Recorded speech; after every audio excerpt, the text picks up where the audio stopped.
all bow our heads and pray. Father, we are thankful once again to be able to bow in your presence. We're thankful for all of your many blessings that you've given us. Lord, we thank you, God, for your mercy, your grace, your love, Lord, your unmerited love towards us. Lord, we're so thankful for that. Lord, it's again, we've found ourselves, Lord, as employees of the city of Cumming and elected officials, Lord, and the citizens of Cumming to come together to do business once again. Lord, we pray, God, for your guidance. We pray for your wisdom. Lord, we know, God, as we've prayed many times before, you are broadcasting your will. Lord, I pray that we'd be in tune with your will. And Lord, that all things might be done in accordance to that will for the good of the citizens of Forsyth County and the citizens of Cumming. Lord, lead, guide, and direct us in all things we would do. And all these things we'd ask in the name of Jesus. Amen. Amen. Amen. If everyone will do the Pledge of Allegiance. I pledge allegiance to the flag of the United States of America and to the republic for which it stands, one nation, under God, indivisible, with liberty and justice for all.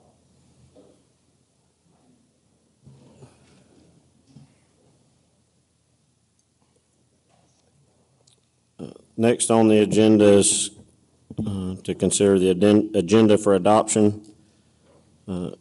One addition would be under new business, item E, dunk tank at the 4th of July festivities. And that's the only change I have. Do I have a motion? So moved. Second. Please vote.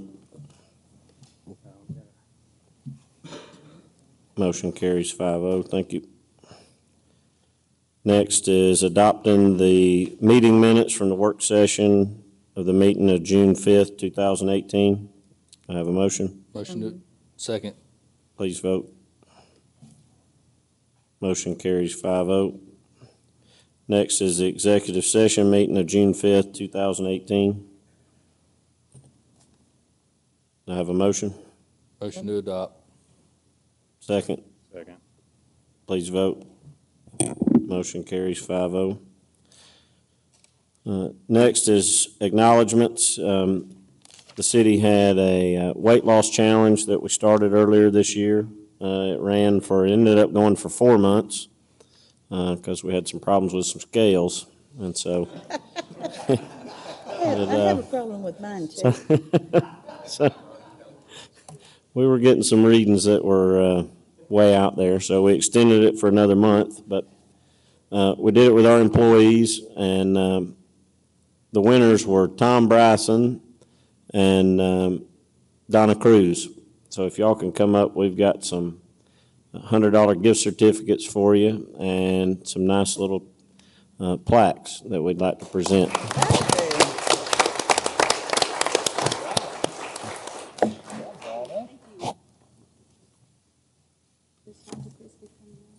That goes straight to Krispy Kreme. Awesome. Yeah, Krispy Kreme. Yeah. Let's get one here. Well, you get a paper clip too. I can't get it out. So. Thank you. Awesome. And we got to suck it in because we didn't lose as much. There's a problem with scales. Yeah.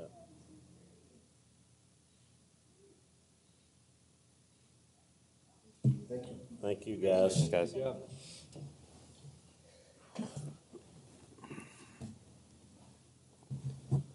Next on the agenda is old business streets, the bid results for Hickory Ridge resurfacing.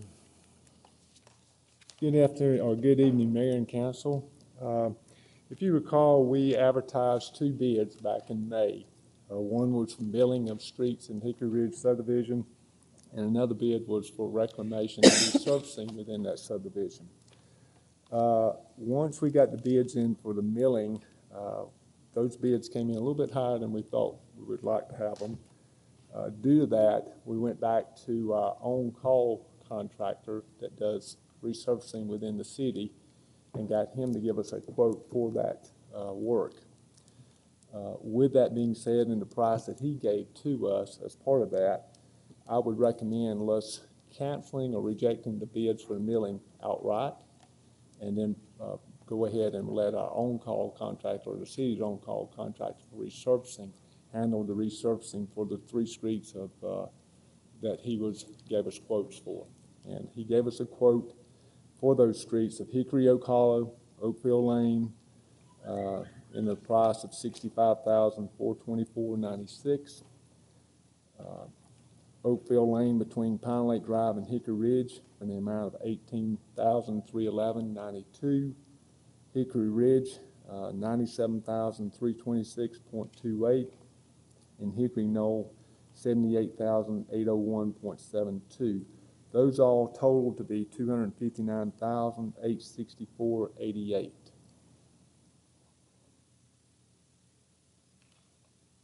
So that's my first recommendation, to go that route, and then if y'all are okay with that, I'll then move forward with the reclamation project and discuss that a little bit with you as well.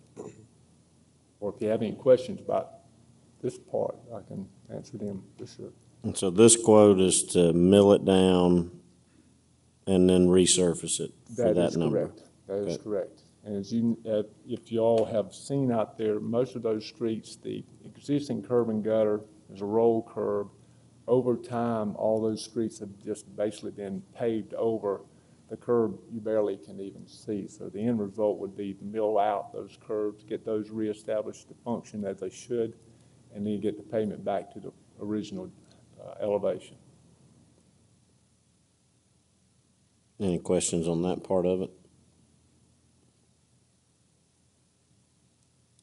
But they're doing something different than what, Correct. What People the bid on. original bid that we had was just going to mill the road, and that ties into our reclamation and resurfacing project. We were going to have them, free contractor, get a bid to just mill out the road and just get us a price for that, to see what we would get. When we got those prices, they were a little bit higher than we would even have thought would have been the price for that. As a matter of fact, the low price is almost $70,000. We thought that was a little high considering the work that they were doing.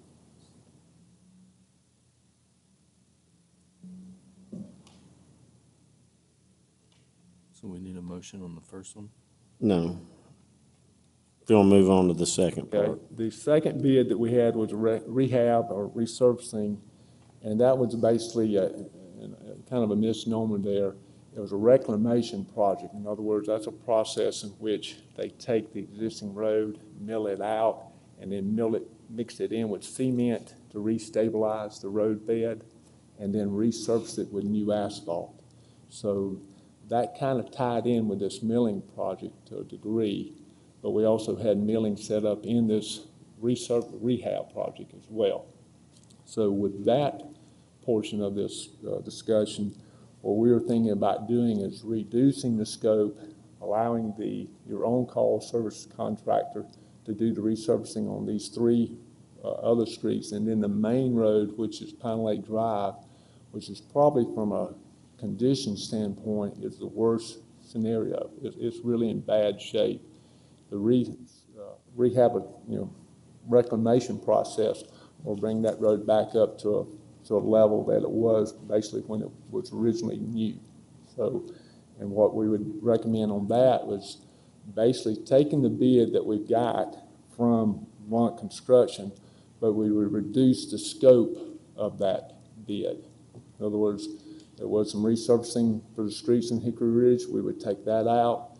The milling that we had in there that's not tied to Pine Lake Drive would be taken out. It would just primarily be the reclamation process on Pine Lake Drive only. So we need to rebid just Pine Lake Drive? We can do one or two things. We can either rebid it, or we can go back to the contractor and renegotiate that price and see if he'll accept the price, and we'll just get a change order to reduce the scope and get a new price based on that change order. Kind of what we've looked at with this road is, or all the roads in there, is Pine Lake Drive's in the worst shape. The way it was bid out was to basically take all the asphalt down to the base, re-concrete, put concrete mixture in there, and then bring it all back up. But we don't feel that the secondary streets really need that. So we can save money by milling down and repaving the secondary streets. Pine Lake is a big cut-through road for county residents and big trucks that come through there. So I think that my recommendation is to go that route and renegotiate for just Pine Lake.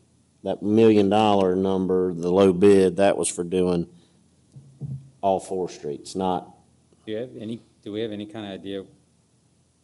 I know we're not obviously bidding it, you'd have to ask these guys, but what kind of ballpark it is to just do the Pine Lake part? I don't have a clue. How much it's gonna reduce the overall? I would, at this point, I'd rather defer to the actual contractor to give me a price on that rather than me trying But to give you a significantly price. lower. It should be significantly lower. I I said I would wasn't think gonna it give you should a go ballpark. less but- than half. Okay. I mean, when you're looking at the total distance, Yeah. street Right. distance. Yeah. I mean, it should be less than half, I would think. But at this point, we're not awarding anything. We're Right. trying Well- to save money by not No, I understand. going I all just- out on the other streets because we really don't think it's necessary. But we could go ahead and award the first recommendation, Kevin, The couldn't we? first one, you already have an on-call service contract, and we would just extend that to the on-service contractor. But we do need to that. wait on the second part to see what that number would be? We can, Or you're saying we could approve a renegotiation of the lower, if you direct me, I will go back and renegotiate with the contractor. Or if you direct me, I can go ahead with the contract award. And first thing we can do is issue a change order to the contractor, reducing the scope of the project. so I would Kevin, rather see the renegotiating I'd rather on the main renegotiate road. first instead of just going ahead with it and Right. change order. Personally. But there's a potential you could have 2 different companies one doing the main road.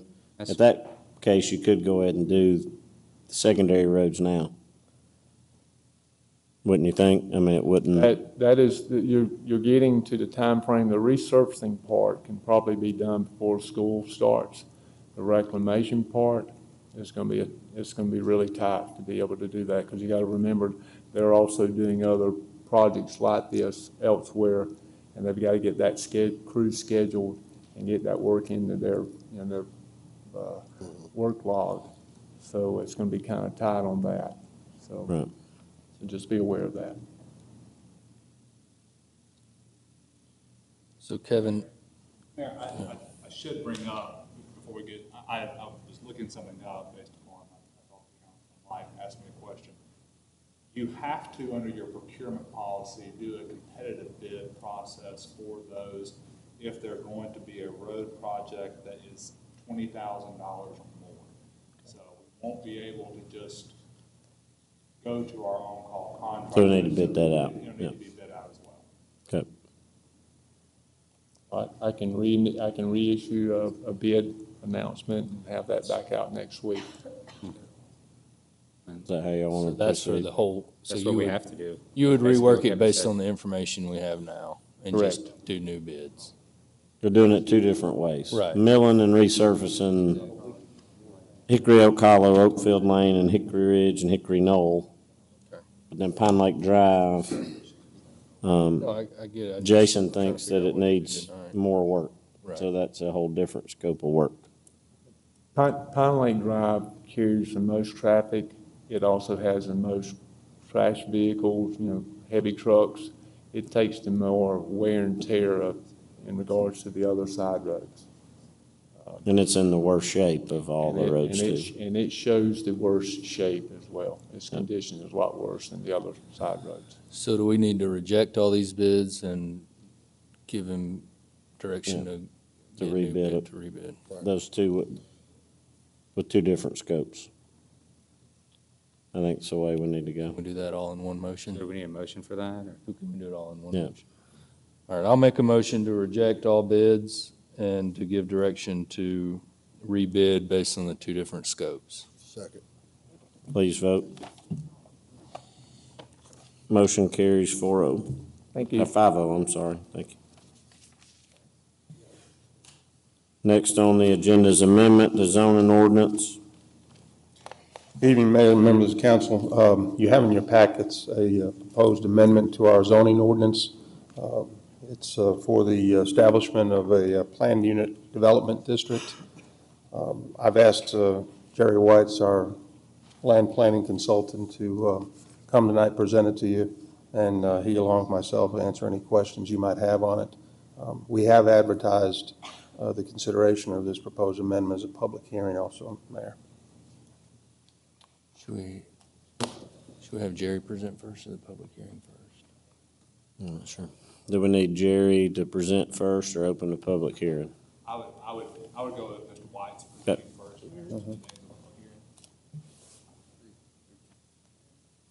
Thank you, Scott. Good evening, Mayor and Council. I'm Jerry Whites, Consulting City Planner, and I'll take just a few minutes to give you a little bit of background about what happened before we got here today, and then a little bit about the contents of what's in this proposed zoning ordinance amendment. About a year and a half ago now, we finalized a new comprehensive plan for the city. We redid the land use plan, and the land use plan calls for, as you know, there's quite a bit of vacant land remaining in the city, and there's a lot of interest in developing that for various uses. And so we designated a mixed-use category in the plan, and then we said we need your zoning ordinance does not implement that idea right now. So we went pretty far along to try and establish a draft of a mixed-use zoning district, and even got down into some nitty-gritty details about that, but we didn't quite get there. It wasn't exactly what you needed. So we came back a little later, last few months or so, and revisited the idea and thought that, remembering that you've got several properties out there that you expect to get pretty significant development proposals on, that we needed a tool that will fit a lot of different contingencies. And so the result was this planned unit development district. And just to tell you a little bit about it, and if you have your copy, I'm going to start on page 3 and just really briefly summarize what we're trying to do with it. There's several purposes there. I'm not going to go over those, but if I can skip down to page 4, two of the real important parts is paragraph C and D, the permitted uses. If you're not familiar with planned unit developments, it's really a very generalized, very open-ended development zoning process where an applicant can propose really whatever they want within the confines of what we've given them.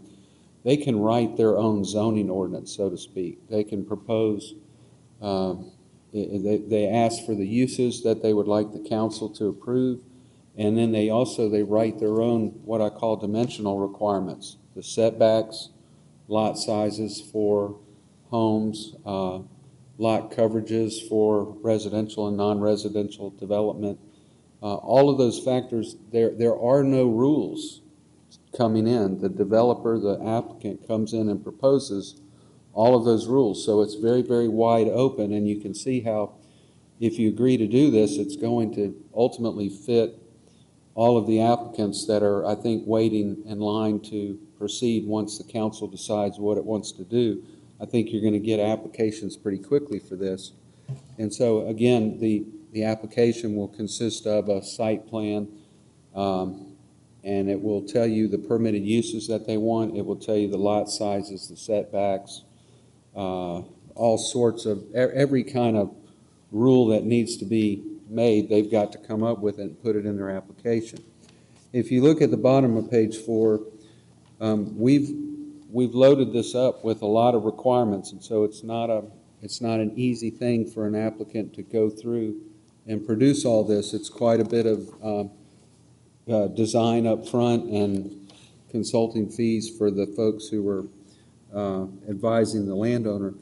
But in addition to your regular requirements, there would be a detailed site plan. There'd be, as I said, all of the different dimensional requirements. How high are they going with the building height? They've got to specify all that. They have to specify open space. Let me see, I think. Yeah, so they have quite a bit to do in addition to the site plan and the letters and the specifications for the development, we are also asking that if they're going to subdivide the property, they tell us conceptually what that would be like. Phasing is important.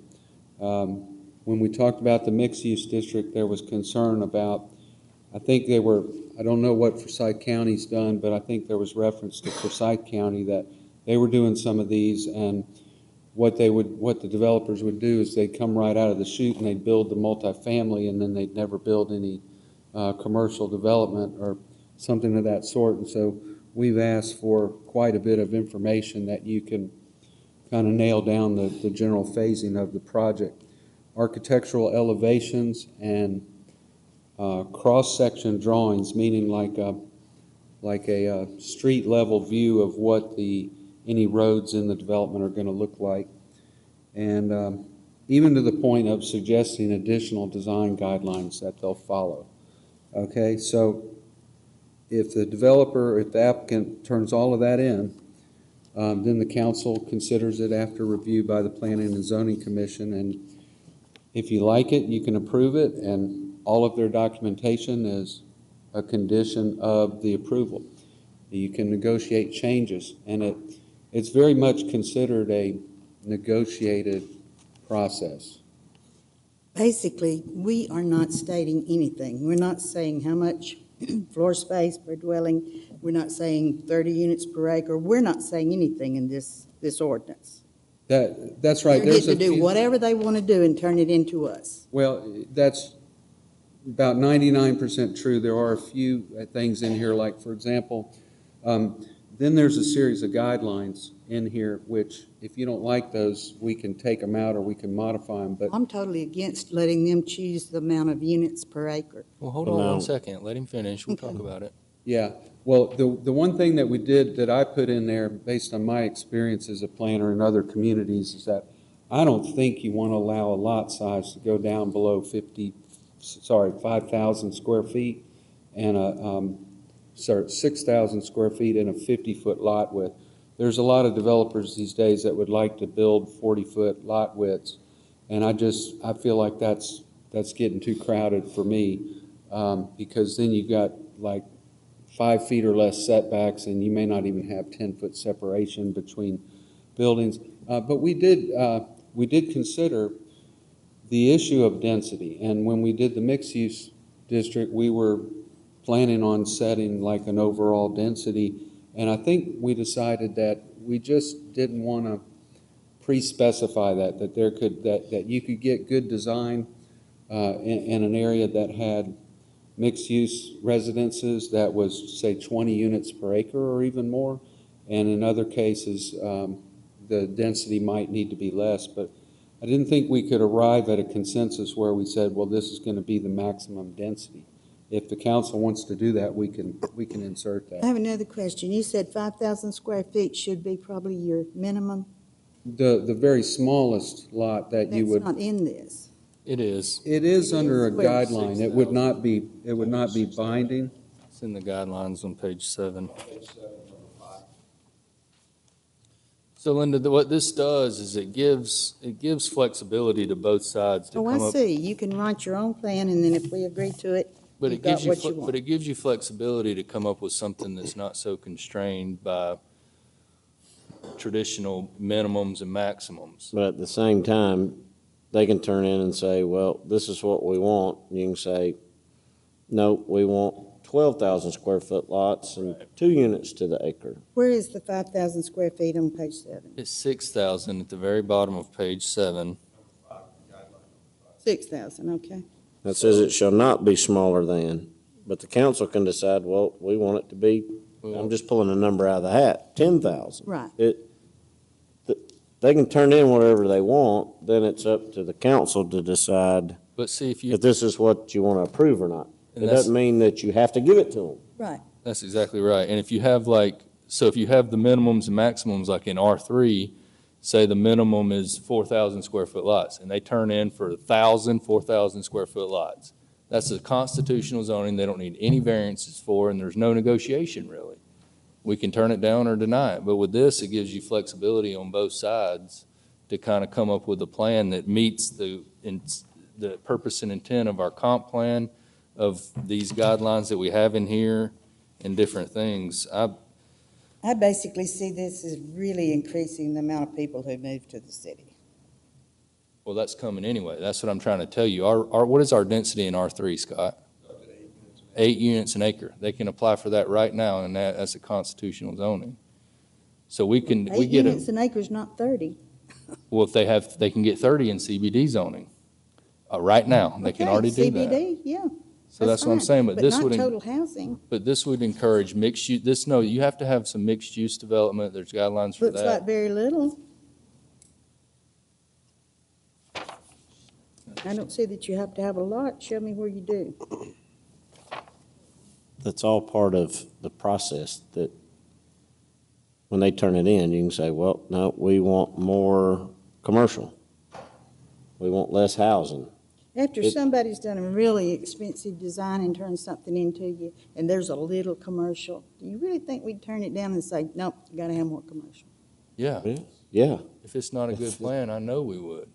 And this gives I you the think you need flexibility to do it. State how much So this gives commercial. us more control, really, It right? gives you Because we're flexibility. not hamstrung by Standards. the standards. This gives you down to the point you can say, well, we want purple shingles. And you have to show, I mean, and you not have that we're and gonna you do have to that, show a but- fountain right here or something, yeah. And it makes it also where they have to design it and show you the aesthetics, where it's not just a paper plan, but they have to show you the streetscapes and all They that. are, but I'm not. I mean, this is the first time I've read it, and I Me think, too. I think we should all read through it carefully and decide and talk about it. One question I do have, Jerry, is in E3C. I think if we want to use this table, and this is another standard for you, Linda, is a dimensional requirement in the table, but I think we should, instead of referring to the comp plan, we should just put the table in the ordinance and give it a new number, just for ease of finding it. Oh, was that the reference to the mixed-use Yeah. table in the comp plan? Yeah, that's easy to lift that out of there and put in here. I think it would be Good point. easier instead of pulling both documents.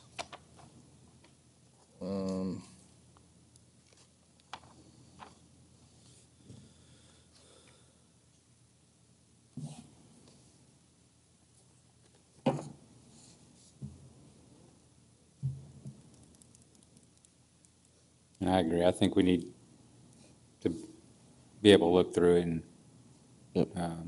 bring it And back I'm up for the totally next fine with meeting. that.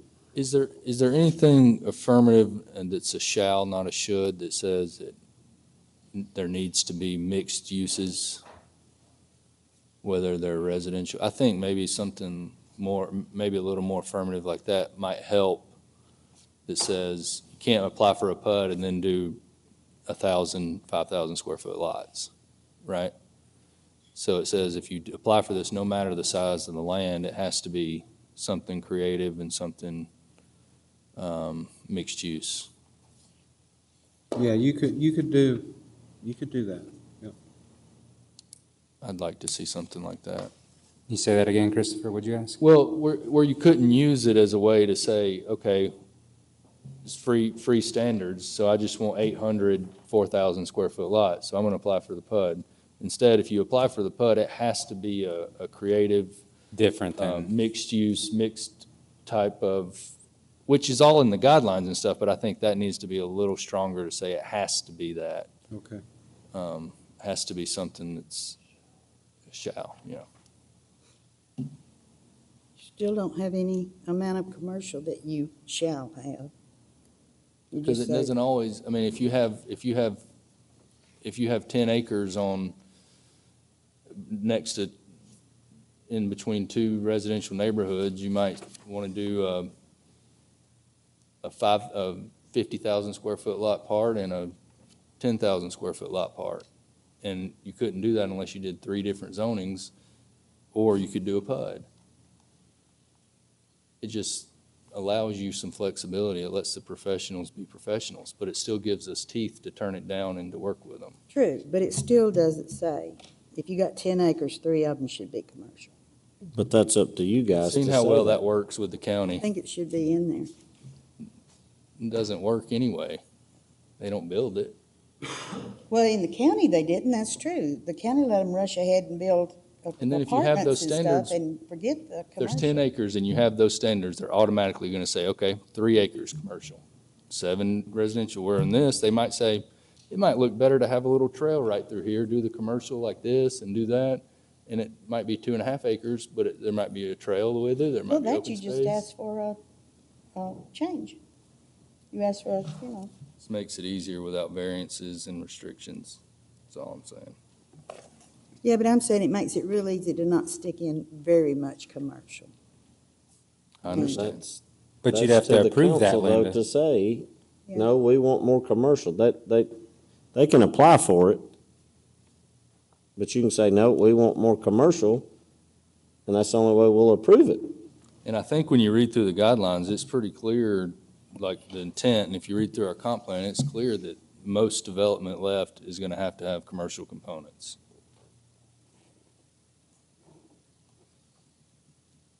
This isn't designed to give them carte blanche that they can do whatever they want. It's to give us more flexibility to get what we want.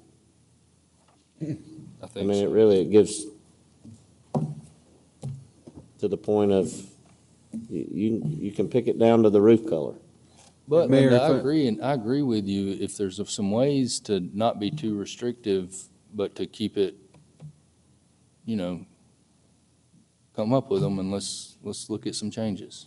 I agree with you. Mayor, if I could add quickly, what I would anticipate, if you did pass this, the development applicants are going to be having a pre-application conference with the planning and zoning director, and they're going to take to heart any recommendations that he has, and he's going to say, for example, we don't want just a single lot residential development with this. That's not consistent with the plan. And they'll listen and go back and modify. So there's a front line of staff that will kind of do some of the work for you so that you don't get a proposal that we think is just so far out there that you'd say But this ordinance no. doesn't tell staff what we want. It doesn't tell staff what you want, It gives strategies and guidelines without constraints. right? It's got some detail in it. When you count that in the comprehensive plan, I think there's enough there for the planning and zoning director to say, no, this is not what I think the council is going to look at favorably. There is a requirement that they have to have a pre-application meeting. Well, I didn't see that. no, but I don't believe we do. Maybe that's something that we should. Maybe that's a good idea. Should it include with just the planning director or the mayor too? Like he ain't got enough I to think do. the councilman to my left.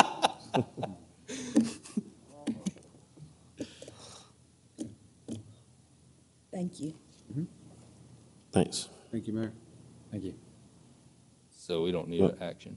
No, I meant, Public hearing. You can still, you can still hold your public hearing that night and gather all the input from the public, so you can consider that while you're making your revisions. It's a good idea. That's fair.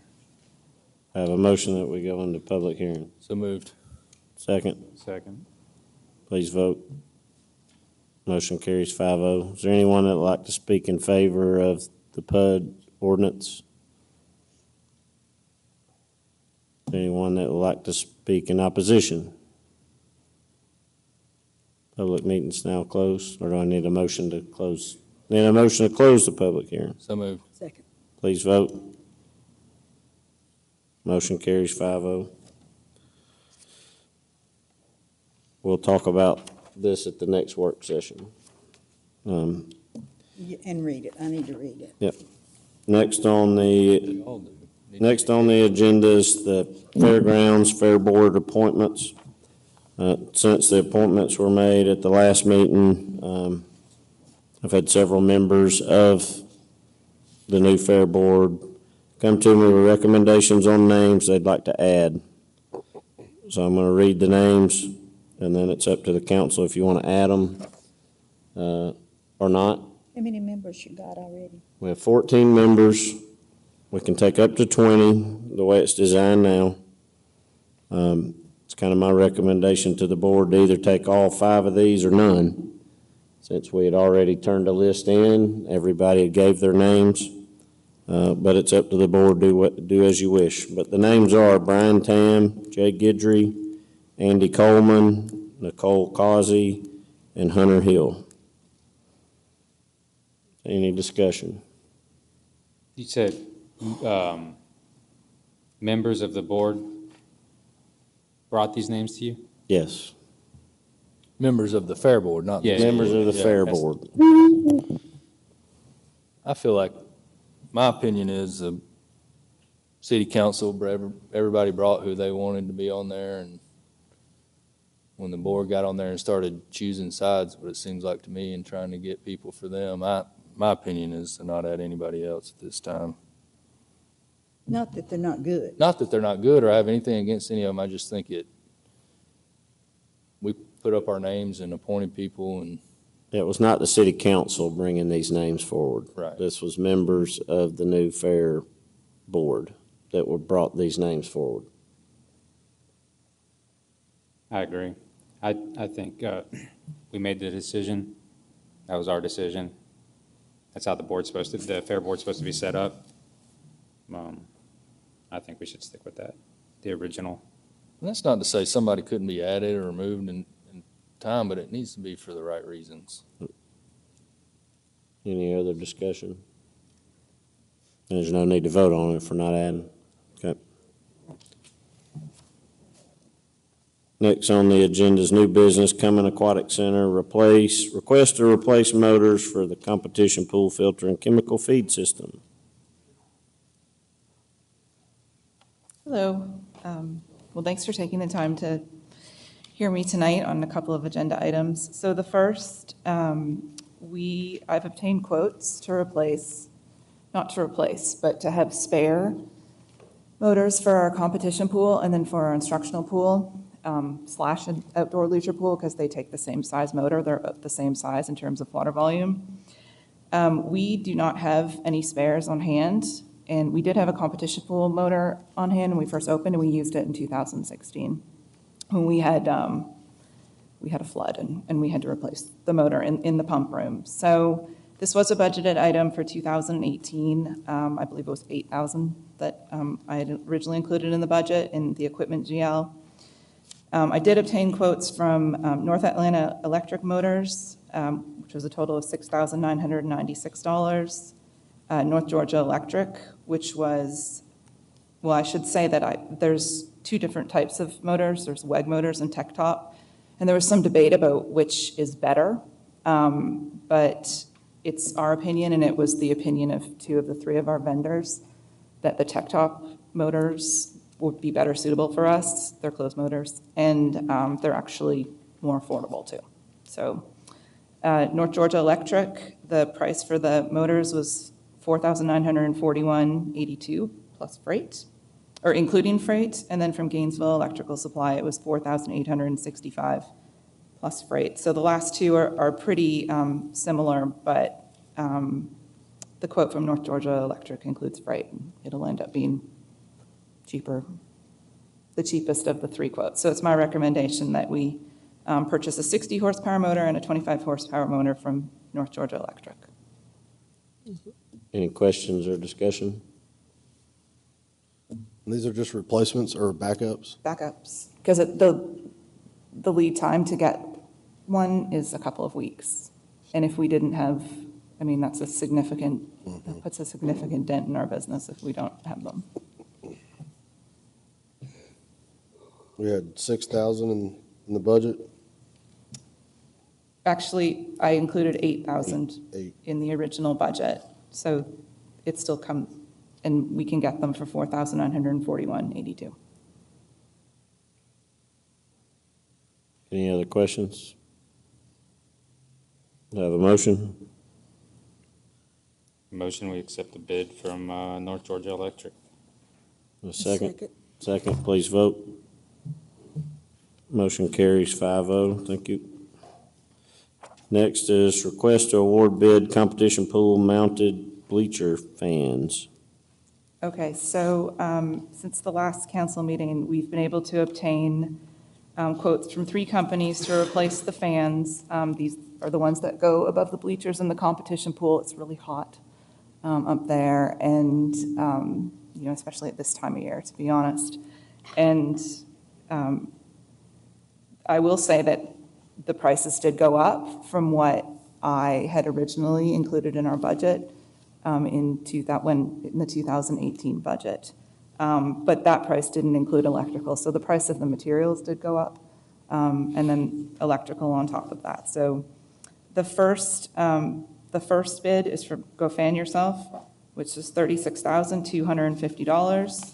The second was from Big Ass Fans, which is $36,600. And the third was from Toyota Forklifts of Atlanta, which was $36,900. Each of them include 5 fans. The lowest price was Go Fan Yourself. And I mean, they're all really comparable. If you look at the quotes, they're all very comparable. Go Fan Yourself included the lift, and Big Ass Fans did not. And I kind of like the idea of them supplying the lift instead of us.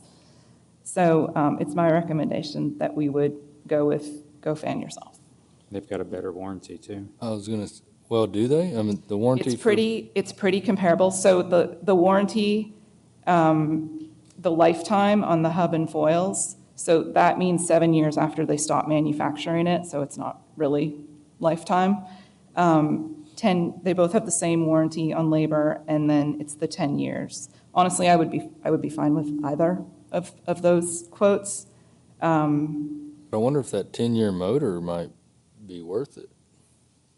Do you Well, think? on the Go Fan Yourself, it says 12 years, including full warranty on fan motor 12 drive. years. Oh, But okay. it is I misread prorated that. after I see. 3 years. I misread that. I apologize. Yeah, 3 years prorated. Thought it was. Honestly, they're all really similar, the quotes. Okay. Is there any other discussion? I don't think somebody wants to make a motion on the number 2 bid, so Did we get shirts? publicly.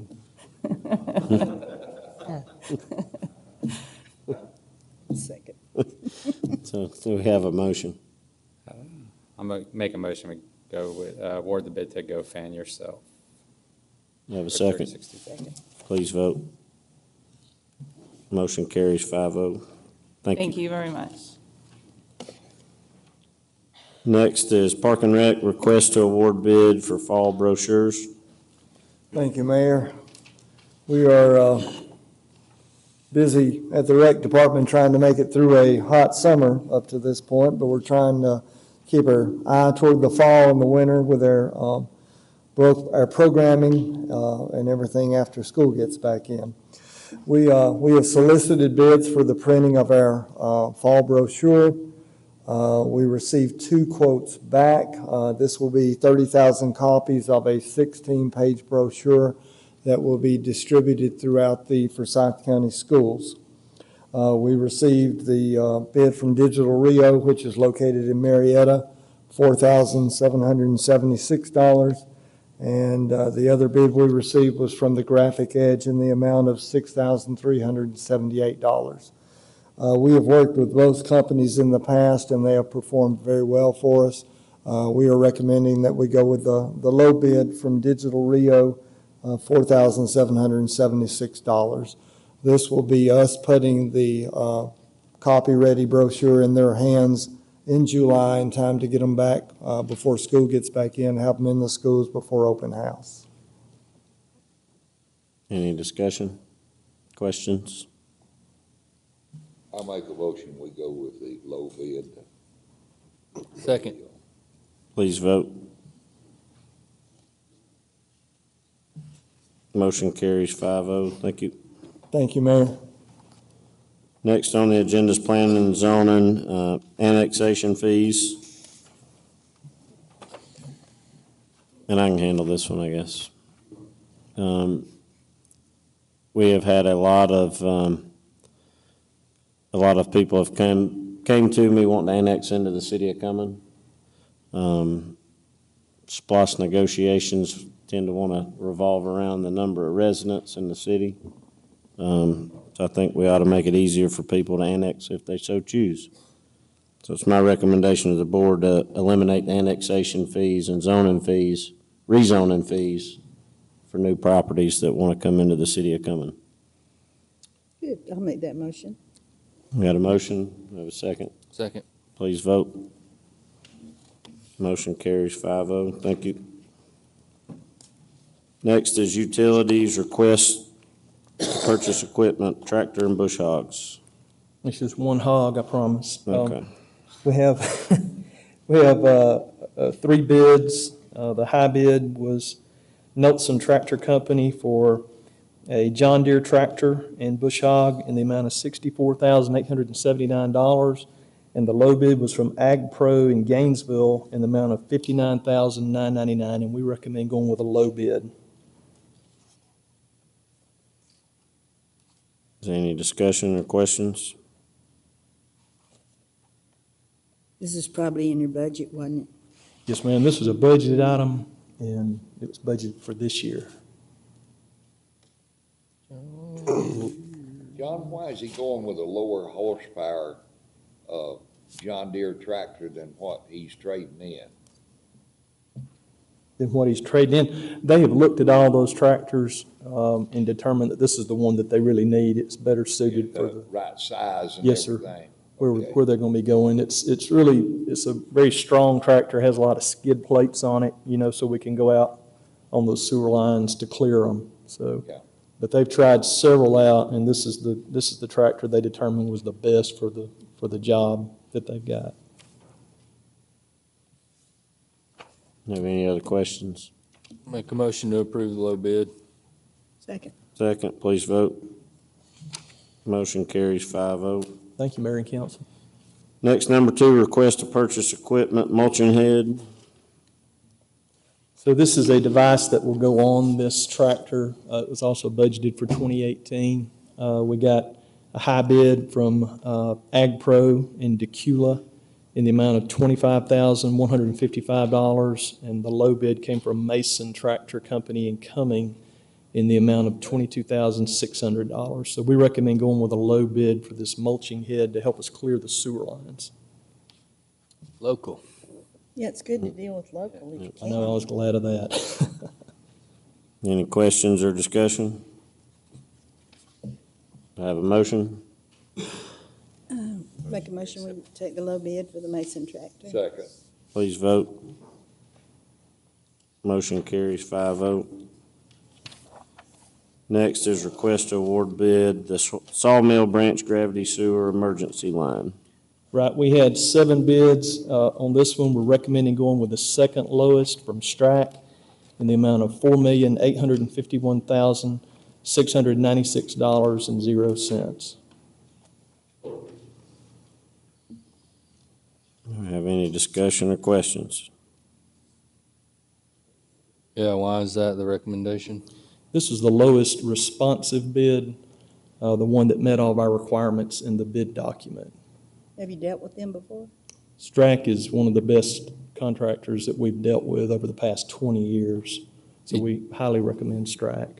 Do you give Dickerson a chance to do it right, or was it a mistake, or was it a clear intent not to? More of a clear intent, Okay. and it's in the council packet, the explanation.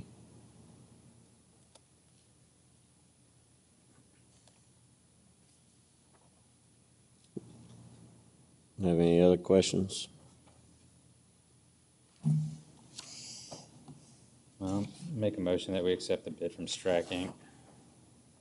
Do I have a second? Second. Second by Linda, please vote. Motion carries 5-0. Thank you, Mayor and Council. Next is request to increase water connection fees. So Mayor and Council, we sell 3/4 inch, 1 inch, 2 inch, 3 inch, 4 inch, 6 inch, and 8 inch water meters.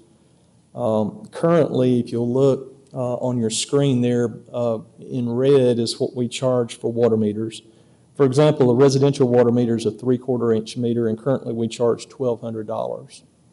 When you look at the surrounding counties and cities that are similar to us, which, Forsyth County, of course, we're in Forsyth County, and then Gwinnett is a rapidly growing County. Then you look over at Gainesville too. The water meter rates are higher in those areas. We believe, there's more growth coming. There's a large influx of growth coming. We've had to build a lot of multi-million-dollar water lines and tanks. Water plants are coming, in the next few years.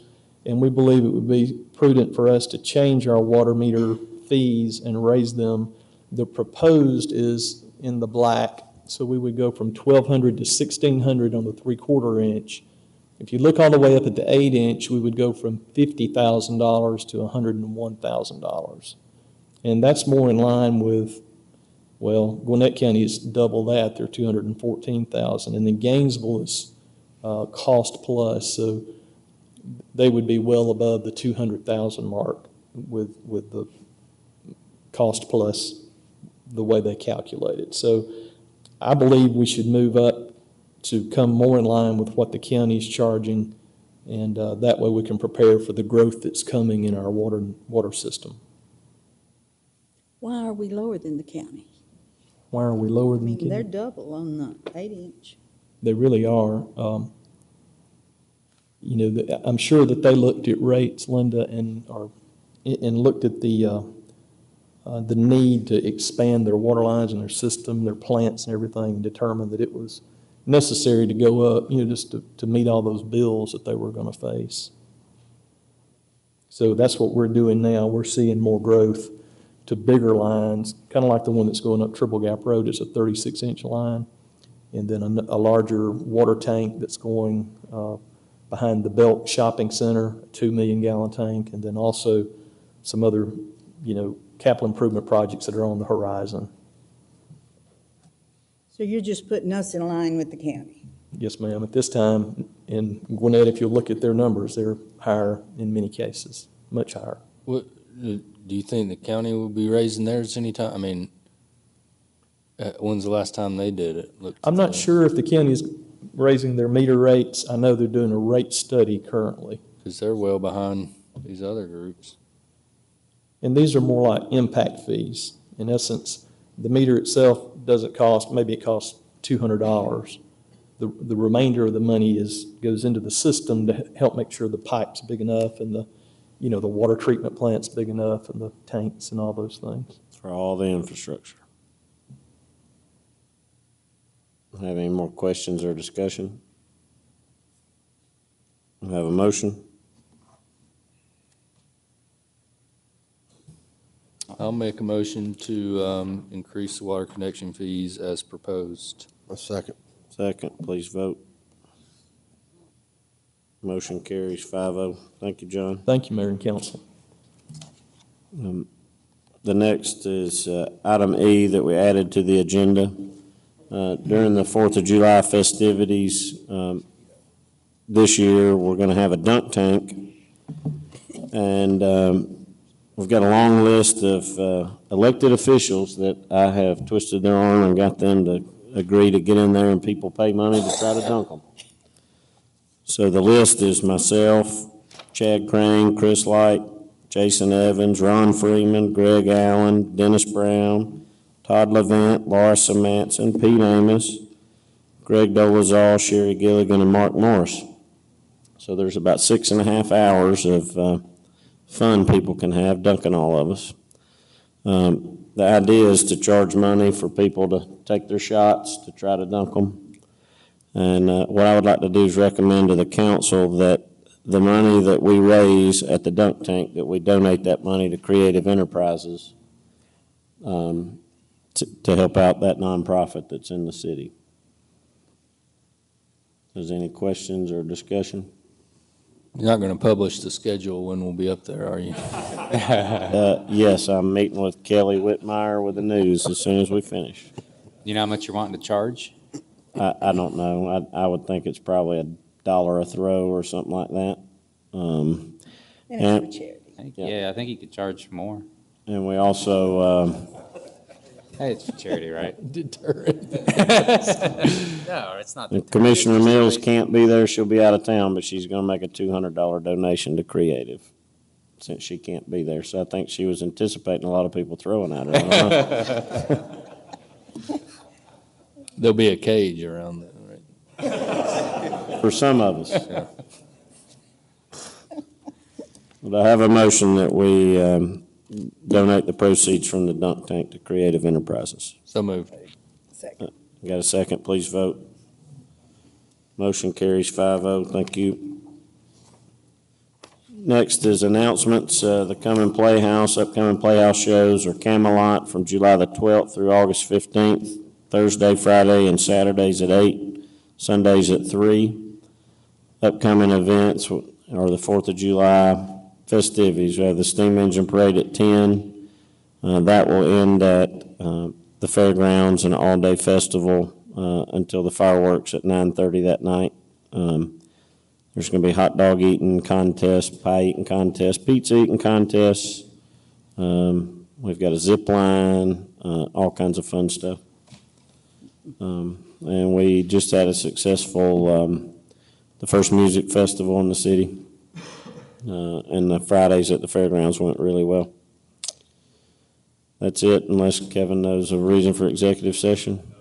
I have a motion that we close the meeting. Motion to adjourn. Motion and second, please vote. Motion carries 5-0. Thank you very much.